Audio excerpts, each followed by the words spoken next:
Welcome to Mrs mom's cooking channel. இன்னைக்கு தண்டிக்கீரையை வச்சு எப்படி குயிக் அண்ட் ஈஸியாக பிரியாணி செய்யலான்னு பார்க்கலாம். அதுக்கு முன்னாடி இந்த தண்டிக்கீரையை பொடிசாக கட் பண்ணிடலாம். தண்டிக்கீரை பிரியாணி செய்ய என்னென்ன தேவைன்னு பார்க்கலாம். ஒரு கப்பு பொடியாக நறுக்கிய தண்டிக்கீரை, ஒரு பெரிய சைஸ் வெங்காயம் பொடிசாக நறுக்கிறது, 2 மீடியம் சைஸ் தக்காளி, 4 பச்சை மிளகாய் கீரி வச்சுருக்கேன், 4 ஏலக்காய், 5 கிராம்பு, ஒரு சின்ன துண்டு பட்டை, 1 கப் புதினா, 2 டீஸ்பூன் தயிர், 2 கப் பாஸ்மதி ரைஸ் கழுவிட்டு 1/2 hour ஊற வச்சிருக்கேன். வாங்க எப்படி செய்யலாம்னு பார்க்கலாம். 2 ஸ்பூன் எண்ணெய், 1 ஸ்பூன் நெய் போட்டுக்கலாம்.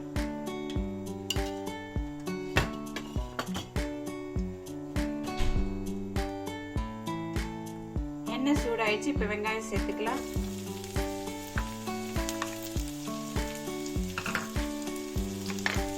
வெங்காயத்தோட பட்டை, லவங்கம், ஏலக்காய் எல்லாமே சேர்த்துக்கலாம்.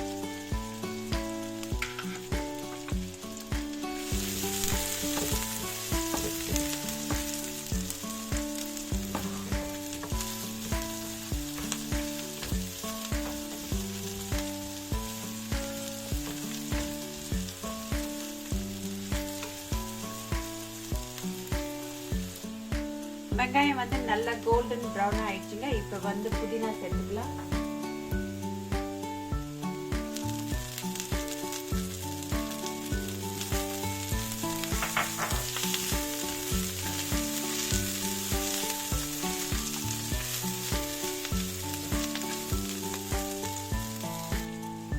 புதினா நல்லா வதங்கிச்சு. இப்ப கொஞ்சமா மஞ்சள் பொடி சேர்த்துக்கலாம். 1/2 டீஸ்பூன் சில்லி பவுடர் சேர்த்துக்கலாம். அடுப்பை லோ ஃப்ளேம்ல வச்சு நல்லா கலரி விடுங்க.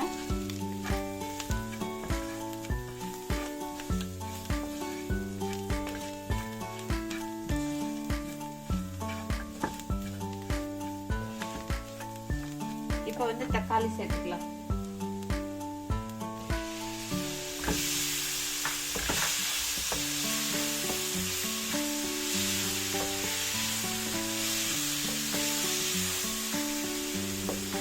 தக்காளி நல்லா வதங்கிட்டுங்க. இது ஒரு லிட் போட்டு மூடி வச்சிடலாம். தக்காளி நல்லா வதங்கிடுச்சு. இப்ப பச்சை மிளகாய் சேர்த்துக்கலாம். 2 ஸ்பூன் தயிர் அதையும் சேர்த்துக்கலாம். நல்லா கலரி.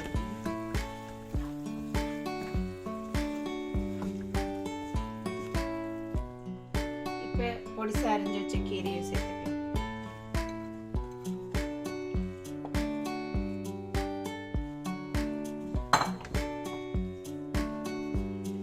சேர்த்து நல்லா மிக்ஸ் பண்ணுங்க.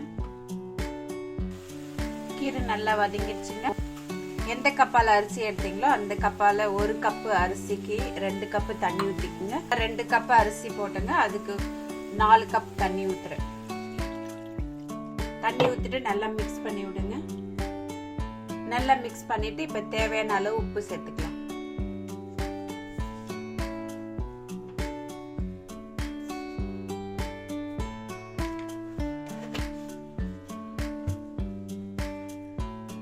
நல்லா மிக்ஸ் பண்ணிட்டு ஒரு லிட்டை போட்டு மூடி வச்சிருங்க. நல்லா கொதிக்கட்டும்.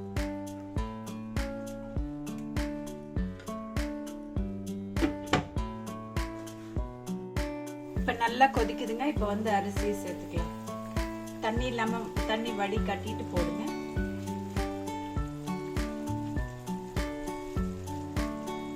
அரிசி சேர்த்தாச்சு. இப்ப நல்லா கலரி கொடுங்க. இந்த சமயத்துல உப்பு கரெக்டா இருக்கான்னு பாத்துக்கோங்க. உப்பு கம்மியா இருந்தா சேர்த்துக்கோங்க.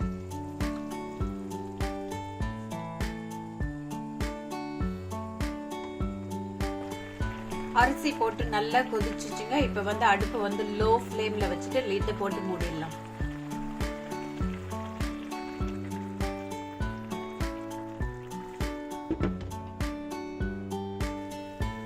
பாருங்க, ஆஃப்டர் 5 மினிட்ஸ் பாருங்க நல்லா தண்ணி எல்லாம் வத்திருச்சு.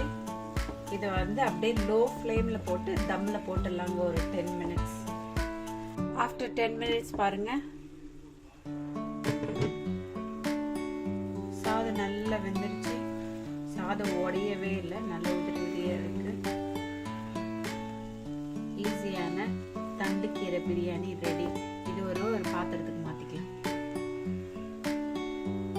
அவ்வளோதாங்க, சூப்பரான ஹெல்த்தியான தண்டுக்கீரை பிரியாணி ரெடி. இந்த ரெசிபி பிடிச்சிருந்தா நீங்களும் வீட்டில் ட்ரை பண்ணி பாருங்க. மறக்காம லைக் பண்ணுங்க, சப்ஸ்கிரைப் பண்ணுங்க, பெல் பட்டனை கிளிக் பண்ணுங்க. See you next video.